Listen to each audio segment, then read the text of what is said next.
Good evening friends, stock market universe में आप सभी का मैं स्वागत करता हूं। जैसा कि हमने प्रीवियस वीडियो में देखा था कि कूद के आपको 9363 के नीचे कूद के सेल करना है, चाहे वो 1000 लॉट्स हो, 1 लाख लॉट्स हो या 50,000 लॉट्स हो, आपको कूद के सेल करना ही था।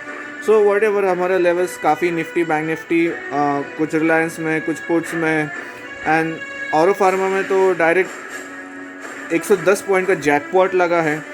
सो देर आर मैनी थिंग्स आप स्टॉक मार्केट यूनिवर्स में फॉलो कर सकते हैं। 9403520409 this is my WhatsApp number 9403520409। आपको मुझे आपके नाम के साथ ज्वाइन करना है for share market consultancy. Well दोस्तों, आज हम जो मार्केट व्यू में के बारे में बात करने वाले हैं वो है क्रूड। देखो, अभी सिंगापुर ने जो लॉकडाउन बंद कर दिया था, अभी वापस उन्होंने जून तक का लॉकडाउन एक्सटेंड कर दिया है। So that is very crucial. तो अगर लॉकडाउन कर दिया है सिंगापुर में, तो इसका ये मतलब है कि धीरे धीरे every country is getting into this lockdown. तो इसका ये मतलब होता है कि ट्रांसपोर्ट वगैरह वो कम हो गए, सेंटिमेंट्स ख़राब हो जाते हैं। ट्रांसपोर्ट कम होगा तो बिज़नेस कम होगा, बिज़नेस कम होगा तो इकोनॉमिक कोलैप्स होना शुरू हो जाता है। सो तेल का ही तो खेल है ना फिलहाल तो स्टॉक मार्केट में। तेल नीचे गया तो मार्केट नीचे गया, तेल ऊपर गया तो मार्केट का सेंटिमेंट्स भी ऊपर गया।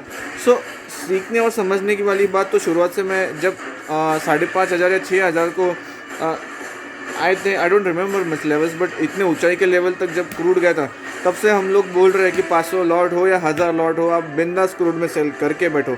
So what ever. तो आपको एक बात समझनी, जब तक तेल नीचे है तब तक ये खेल नीचे वाला तो चालू ही रहेगा। आई थिंक मार्केट अभी एक थोड़ा सा मिनी टाइम के लिए बॉटम बना सकता है, लेकिन अगर मार्केट 8,700 के नीचे जाता है या फिर 8,665 के नीचे जाता है तो फिर वो नो ट्रेड जोन रहेगा। फिर हम अगली बार कब ट्रेड लेंगे, वो है 8,500 के नीचे। ट्रेडिंग स्टॉप लॉस सबका होना चाहिए, बहुत ही कंपलसरी है, क्योंकि ऑलरेडी आज बैंक निफ्टी हमारे कल 800 पॉइंट मिले और आज 1800 पॉइंट मिले, तो तकरीबन 2600 पॉइंट्स मिले। मेरे काफ़ी सारे दोस्त एक लाख लॉट शॉर्ट्स में थे, थोड़े बहुत प्रॉफिट्स बुक कर लिए हैं। 25,000 लॉट्स का प्रॉफिट बुक कर लिया है। लेट्स सी कल क्या होता है। वट एवर, कोई फ़र्क नहीं पड़ता, प्रॉफिट हो चुका है, लॉस भी हो तो भी उतना नहीं होगा।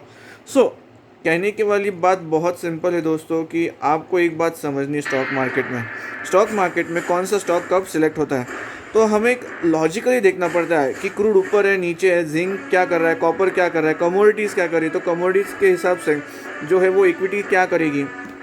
जैसे कि अभी जैसे ही मुझे कल मालूम पड़ा कि औरो फार्मा हो या फिर सन फार्मा हो, ये थोड़ा सा मतलब हाई ले रहे, तो मैंने थोड़ा सा सोचा कि लाइक अगर मेडिकल सिस्टम इतना टाइम बाद ऊपर जा रहे हैं, इसका मतलब क्या है कि वो मार्केट नीचे आएगा। क्योंकि फ़िलहाल तो जो मार्केट चालू है उस हिसाब से जो स्टॉक्स बढ़ते हैं उसके विपरीत क्या हो सकता है, ये आपको सोचना है। Is that clear? जो स्टॉक्स बढ़ रहे हैं उस हिसाब से जो स्टॉक्स नीचे इनइक्विवेलेंस नीचे गिर रहे हैं, आपको इनइक्विवेलेंस रेशियो एंड करस्पॉन्डेंस के हिसाब से आपको perpendicular theory of hypothesis and all that things आपको इसमें मतलब आपके दिमाग में इंस्टॉल होना चाहिए। कुछ डेरिवेटिव्स होते हैं वो भी आपको मालूम होना चाहिए, कुछ कैलकुलेशंस आपको मालूम होना चाहिए। But I am not getting into so deep, मैं आपको बहुत ही सिंपल में समझा रहा हूँ फ़िलहाल तो। सो कल का व्यू हमारा क्या रहेगा? कल हमारा व्यू बहुत ही बेरिश है। भले गैप अप ओपन हुआ भी still we are bearish in the markets. At least market 8,700 touch करना चाहिए, लेकिन अगर मार्केट उसके नीचे जाता है तो कुछ समथिंग सीरियसली गड़बड़। आपने देखा कि 750 करोड़ का ICICI में फ्रॉड मिला है। सो अगर फ्रॉड होता है तो एक ही बैंक में तो नहीं होता ना दोस्तों, तो एटलीस्ट SBI भी होगा, उसमें येस बैंक का भी एक्सपोजर होगा, समथिंग एंड समथिंग, कुछ ना कुछ तो रहेगा ही रहेगा। सो दूसरा बात ये है कि बजाज फिनसर्व, बहुत से लोग पूछ रहे कि बाय करे, 2200 तक आ गया, 4,000 का स्टॉक है। तो मैं आपको मंदिर का घंटा बजा के बोलता हूँ कि बाय मत करो बजाज फाइनेंस, अभी बिल्कुल बाय मत करो। अगर बजाज फाइनेंस उल्टा 2,000 के नीचे जाता है तो कूद के सेल करो, मैं तो बोलता हूँ। बजाज फाइनेंस आपको बहुत पैसा दे सकता है, बट नॉट अभी के लिए बिल्कुल आपको लेना नहीं है। एक बहुत ही गुड न्यूज़ आई है दोस्तों मार्केट में, that is on Vedanta. Actually आपने वो KGF मूवी देखी होगी, 2018 में आया हुआ था। उसमें आप देख सकते हैं कि तमिलनाडु तेलंगाना साइड में बहुत सारी माइनरीज है, माइंस है वगैरह जो बंद पड़े। अभी वो माइन शुरू करने के लिए तेलंगाना सरकार, तमिलनाडु सरकार से वेदांता जैसी कंपनियां लाइक उनको परमिशन मांग रही है, तो सुनवाई होने पर ही है। आई थॉट अगर वेदांता अगर थोड़ा सा डीप जाता है तो आप एक रिस्क ले सकते हो उसको बाय करने का। I think within no time वो आपको बहुत पैसा दे सकता है ना। कल मत बाय करो, करके तो रखो, क्या फ़र्क पड़ता है आपको। हो सकता है कि वो एक जैकपॉट सिद्ध हो जाए आपके लिए।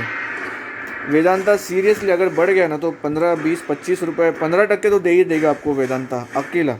एक बैंक एक साल में 8,000 रुपये देता है, एक 8% देता है, अभी तो 6% कर दिया है।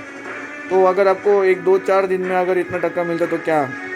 बैंक निफ्टी तो आज हमने 239% के प्रॉफिट के साथ प्रॉफिट्स बुक किए हुए मेरे क्लाइंट्स के साथ। कहने का मतलब यही है कि थोड़ा सा नॉलेज हो, थोड़ा सा आप हमारे कोर्स को एनरोल कर लो तो you will just understand stock market. जैसा एक चित्रकार होता है वो ड्राइंग करता है, तो अगर हमें बोले एक बच्चे को जिसको कुछ मालूम नहीं उसको बोले कि ड्राइंग करो, तो वो क्या ड्रॉ करने वाला है, कुछ नहीं करने वाला, कुछ समझ में भी नहीं आएगा। बट जब एक स्केच वाला हो, उसने प्रॉपर ट्रेनिंग ली हो, तो उसको मालूम है कौन से पॉइंट, जबड़ा, ये मुंह, हाथ, नाक वगैरह कैसे स्केच करना।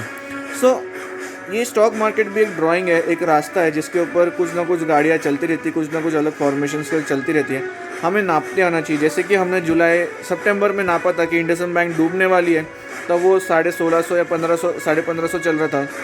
हमने बोला था कि 700 और 600 आएगा। हमारे पिछले वीडियोज़ में भी ये बताया गया हुआ है। काफ़ी सारे विदेशी क्लाइंट्स हैं हमारे 30-40, तो उन लोगों ने कम से कम 50 से ज़्यादा लॉट्स शॉर्ट किए हुए।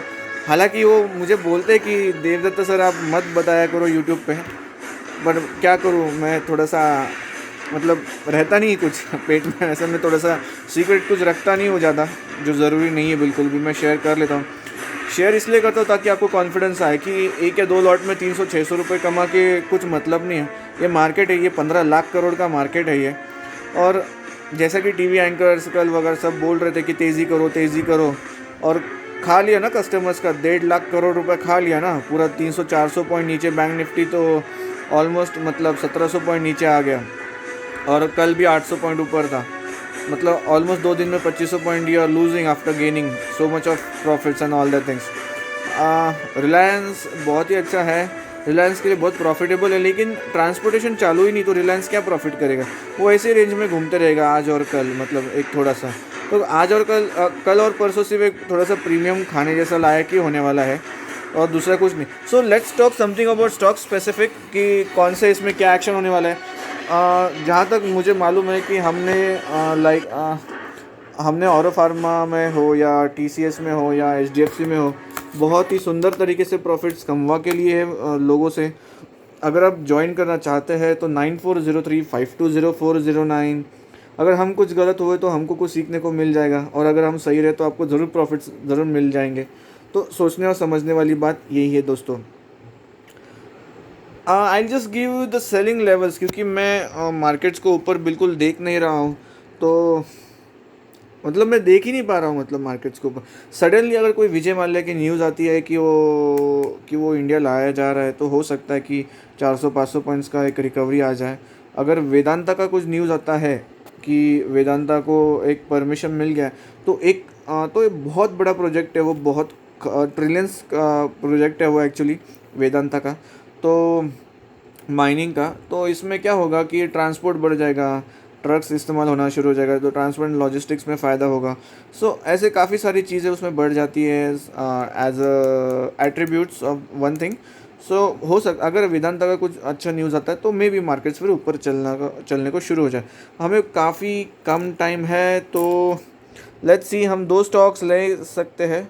अगर आपको जस्ट अ मोमेंट, आवाज़ बहुत हो जाती है, वीडियो अभी ख़त्म हो जाएगा लिमिट के कारण। But for long term just dial आपको आज से ख़रीद के रखना है 5 साल के लिए। आज वैल्यू है 341, आपको जस्ट डायल लेना है। उसका टारगेट होगा 1500 तक का विद इन 3 to 4 years। दूसरा है अमर राजा बैटरीज़, अगर वो आपको मिलता है 528 को तो आपको सेल करना है उसको फ़िलहाल के लिए। DLF आपको 133 के नीचे सेल करना है। उज्जीवन आपको 174 के नीचे सेल करना है, और इक्विटास आपको 44 के नीचे सेल करना है। CESC आपको 544 के नीचे सेल करना है। देन एक्सिस बैंक आपको 451 के नीचे सेल करना है। Then axis